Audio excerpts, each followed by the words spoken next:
আকাশবাণী আগরতলা। স্থানীয় সংবাদ পড়ছি মনীষা কর্মকার।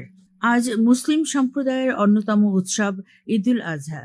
ত্যাগ ও সৌভাতৃত্বের এই উৎসবকে কুরবানি ঈদ বা বকরি ঈদও বলা হয়। এই উৎসব সর্বশক্তিমান আল্লাহর প্রতি ভক্তির প্রতীক। আজ সকাল ৮টায় আগরতলার শিবনগর গেদুমিয়া মসজিদ প্রাঙ্গণে কেন্দ্রীয় নামাজ আদায় করা হবে। বকরি ঈদ উপলক্ষে আজ রাজ্যে সরকারি ছুটি ঘোষণা করা হয়েছে। রাজ্যপাল ইন্দ্রসেনা রেড্ডি লাডলু, মুখ্যমন্ত্রী অধ্যাপক ডাক্তার মানিক সাহা ঈদুল আজহা উপলক্ষে রাজ্যবাসীকে শুভেচ্ছা জানিয়েছেন। এদিকে ঈদুল আজহা উপলক্ষে বামফ্রন্ট রাজ্য কমিটি রাজ্যবাসীকে শুভেচ্ছা জানিয়েছে। প্রধানমন্ত্রী নরেন্দ্র মোদী বলেছেন, মেগা পরিকাঠামো প্রকল্পগুলির উদ্বোধন জম্মু ও কাশ্মীরের উন্নয়ন যাত্রায় এক গুরুত্বপূর্ণ মোড়।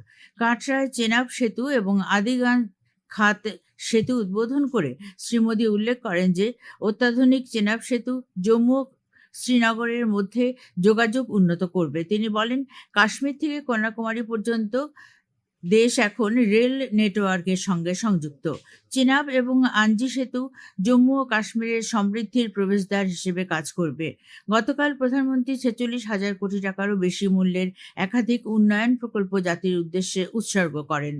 বিকশিত কৃষি সংকল্প অভিযানের অঙ্গ হিসেবে গতকাল সিপাহীজলা জেলার সাংকুমাবাড়ি, জম্পুইজলা ও তুইমা গ্রামে মৎস্য চাষ ও তার প্রচার প্রসার ইত্যাদি বিষয়ে বক্তব্য রাখেন লেম্বুছড়াস্থিত মৎস্য মহাবিদ্যালয়ের assistant professor doctor Amitabh Ghosh.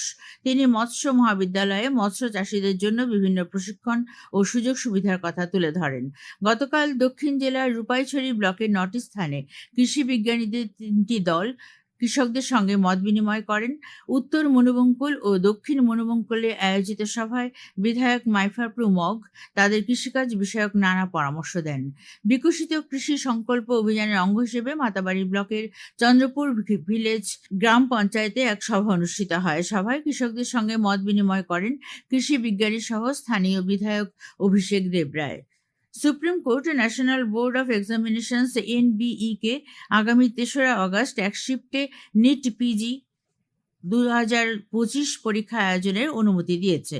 এই পরীক্ষাটি 15 জুন অনুষ্ঠিত হওয়ার কথা ছিল। শীর্ষ আদালত জানিয়েছে যে নিট পিজি 2025 অনুষ্ঠিত করার জন্য NBE কে আর কোনো সময় দেওয়া হবে না। বিশ্বব্যাংকের ৩ সদস্যের প্রতিনিধি দল গতকাল ধর্মনগরে কয়েকটি আগর শিল্প ইউনিট পরিদর্শন করেন। তারা আগর শিল্পের সম্ভাবনা নিয়ে আগর চাষি এবং ব্যবসায়ীদের সঙ্গে মত বিনিময় করেন। কৈলাসহর পুর পরিষদের উদ্যোগে গতকাল ঊনকোটি কলাক্ষেত্রে এক অনুষ্ঠানে মাধ্যমিক উচ্চ মাধ্যমিক পরীক্ষায় ১১২ জন কৃতী শিক্ষার্থীদের সম্বর্ধনা দেওয়া হয়। উপস্থিত ছিলেন কৈলাসহর পুর পরিষদের চেয়ারপারসন চপলা রানী দেবরায়। প্লাস্টিকের ব্যাগের পরিবর্তে পরিবেশ বান্ধব কাপড়ের ব্যাগ ব্যবহারে মানুষকে উদ্বুদ্ধ করতে উদ্যোগী হলেন আগরতলা পুর নিগমের ২০ নম্বর ওয়ার্ড কর্পোরেটর রত্না দত্ত। এবছর বিশ্ব পরিবেশ দিবসের ভাবনা প্লাস্টিক মুক্ত সমাজ গড়া। সেই লক্ষ্যে গতকাল স্থানীয় ব্যবসায়ীদের মধ্যে কাপড়ের ব্যাগ বিতরণ করেন তিনি।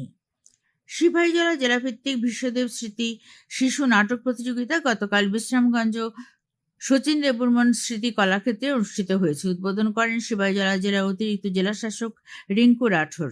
প্রতিযোগিতায় জেলার 10টি বিদ্যালয় থেকে 10টি নাট্যদল অংশগ্রহণ করেছে।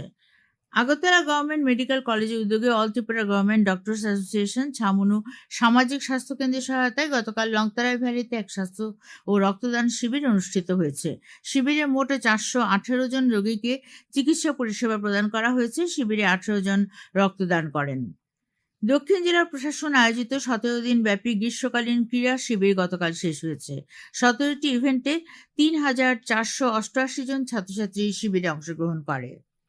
আগামী 24 ঘন্টায় রাজ্যের সব জেলায় বিক্ষিপ্তভাবে ভারী বৃষ্টির সঙ্গে বজ্রপাতের সতর্কতা জারি করেছে আবহাওয়া দপ্তর। আজ দিনের তাপমাত্রা সর্বোচ্চ 34 ডিগ্রি সেলসিয়াস এবং সর্বনিম্ন 25 ডিগ্রি সেলসিয়াসের কাছাকাছি থাকতে পারে। আজ ভোরে সর্বনিম্ন তাপমাত্রা ছিল 26.8 ডিগ্রি সেলসিয়াস। স্থানীয় সংবাদ এখনকার মতো শেষ হলো। পরবর্তী বাংলা স্থানীয় সংবাদ প্রচারিত হবে আজ সন্ধ্যা 7:55।